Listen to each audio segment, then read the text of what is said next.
بسم اللہ الرحمن الرحیم۔ السلام علیکم ورحمۃ اللہ۔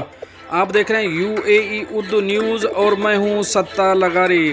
خبروں کی تفصیل کی طرف جانے سے پہلے ایک ریکویسٹ، اگر آپ میرے چینل پہ پہلی بار آئے ہیں تو پلیز چینل کو سبسکرائب کر دیجئے اور ساتھ بیل کے آئیکن کے اوپر بھی کلک کر دیجئے۔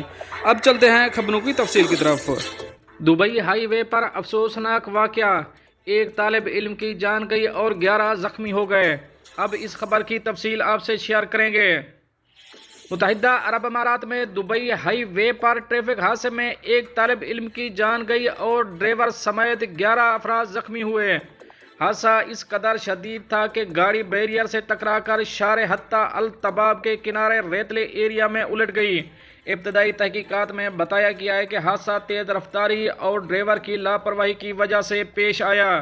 قائم مقام کمانڈنٹ اسسٹنٹ برائے operations affair major general Saif Al Mazrouei کا کہنا ہے کہ زخمی طلباء کو علاج کے لیے ہسپتال منتقل کر دیا گیا، تاہم پولیس کا کہنا ہے کوئی شدید زخمی نہیں ہے۔ اماراتی میڈیا کے مطابق پولیس کے ایک ذریعے نے بتایا کہ گاڑی میں 12 طلباء سوار تھے، جن کے بارے میں خیال کیا جاتا ہے کہ وہ ایشیائی ہیں۔